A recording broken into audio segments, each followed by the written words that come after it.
오늘 우리는 신약 성경에 대해서 살펴보겠습니다. 예수 그리스도의 이야기, 초대교회 발전 과정, 바울과 베드로의 기록들에서 교회의 기능은 무엇이었는지, 우리는 어떻게 살아야 할지 그 가르침을 배우게 됩니다.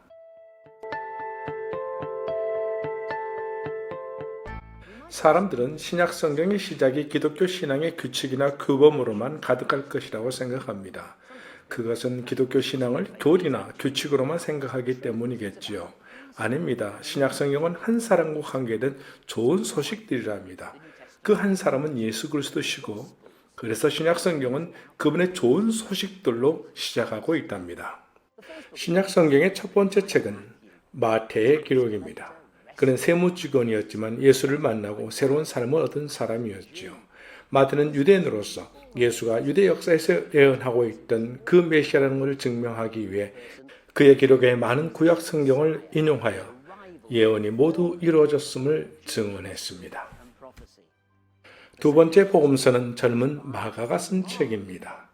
마가는 다른 제자들처럼 예수님과 많은 접촉이 있지는 않았던 인물로서 주로 사도 베드로의 경험을 바탕으로 복음서를 기록했습니다.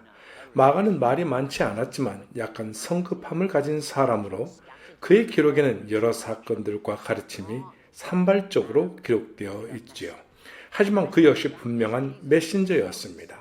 그의 메시지는 모두 예수 그리스도에 관한 것으로 이 짧은 복음서에 예수가 누구인지 가장 열정적으로 전하고 있습니다. 세 번째 복음서의 저자는 의사 류가입니다.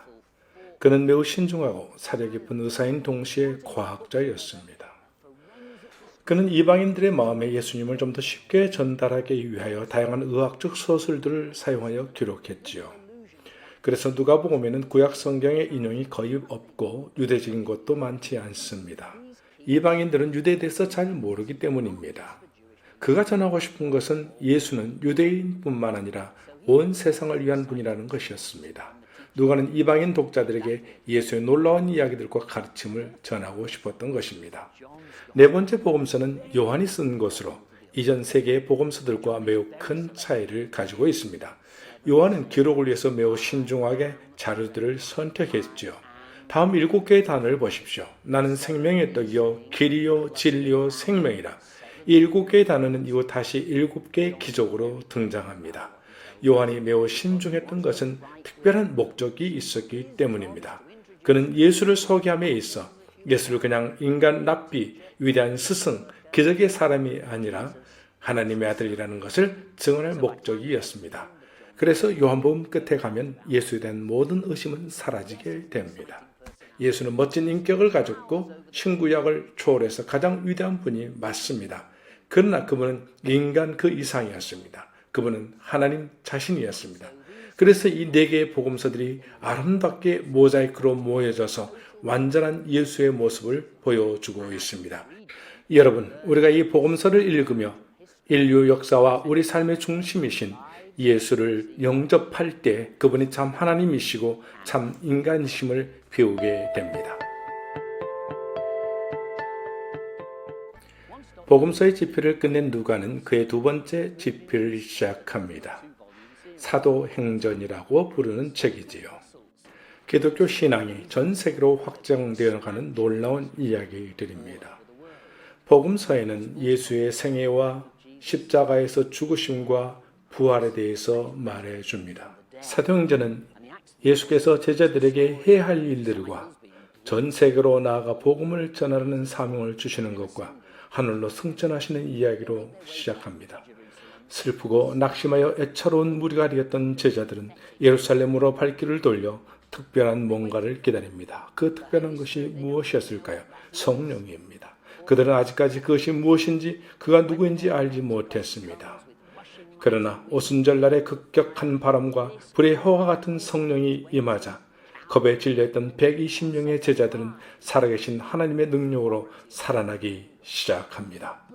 그들은 밖으로 뛰쳐나갔고 베드로가 복음을 설교하기 시작하자 그날 하루에만 3,000명이 구원을 받게 됩니다. 이것은 교회 평창의 시작에 불과했습니다.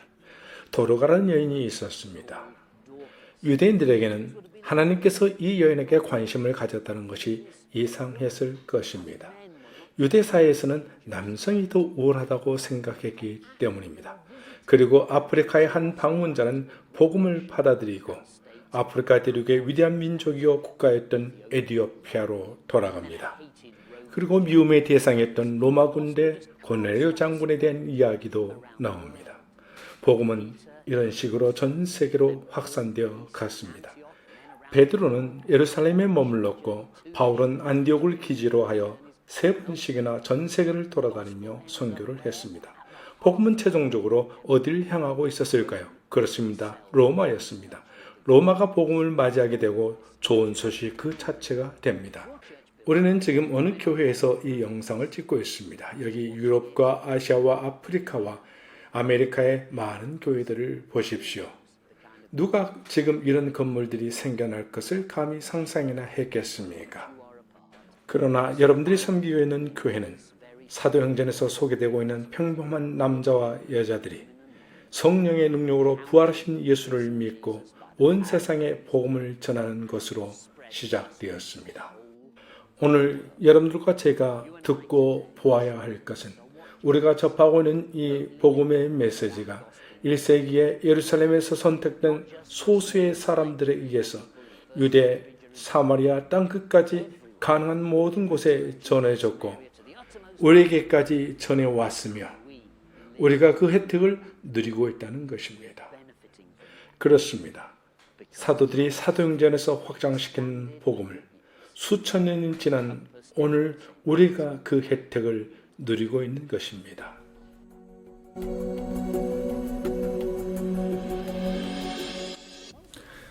사도행전이 끝나고 나면 바울이 로마에 보낸 편지를 만나게 됩니다. 신약 성경은 사도행전 다음으로 이와 같은 여러 편지들을 소개하고 있죠.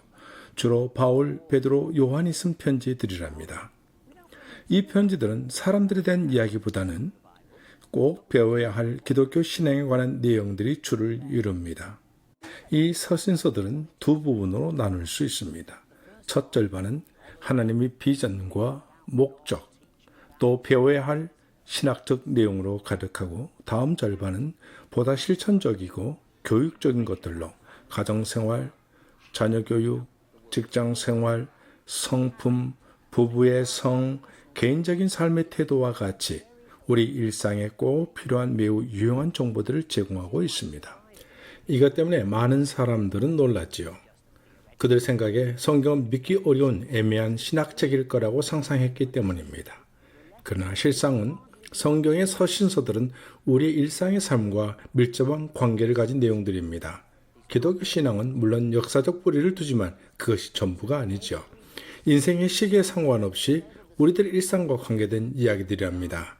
젊을 때, 중년의 때, 나이가 들었을 때, 좋을 때든 어려울 때든 상관없이 진리와 함께 어떻게 살아야 할지 실제적인 길을 제시해 줍니다. 서신서들은 실존 인물들과 교회들에 의해서 기록되었기 때문에 기독교 신앙과 함께 살아야 하는 오늘 우리에게 매우 적합한 것입니다.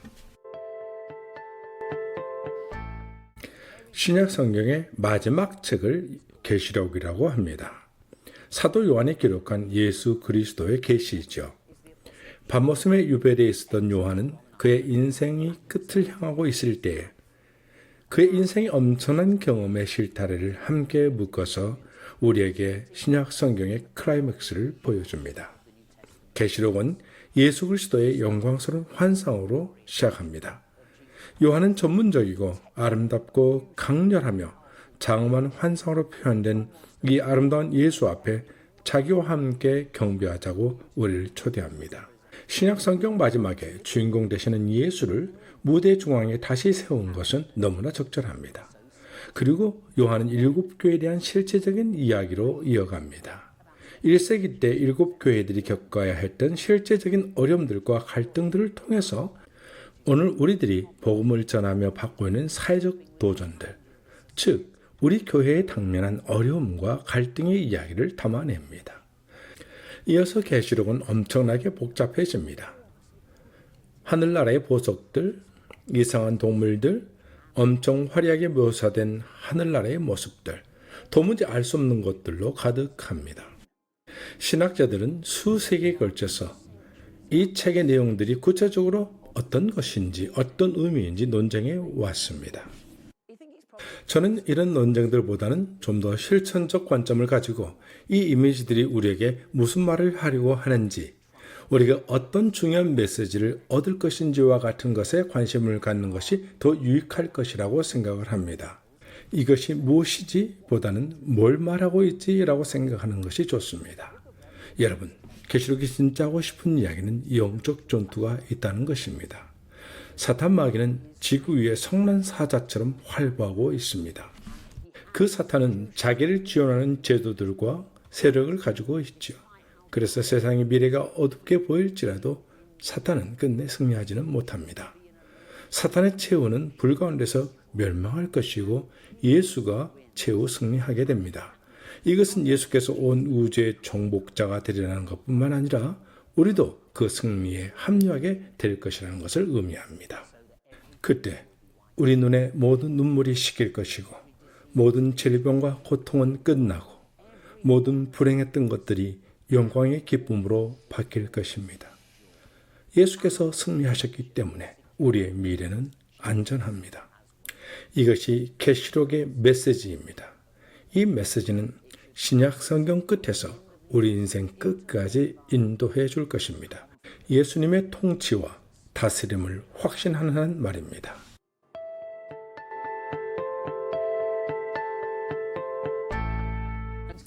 우리는 다시 신약 성경의 메시지를 듣기 위해 교회로부터 이곳 이스라엘 갈릴리 호수로 옮겨왔습니다.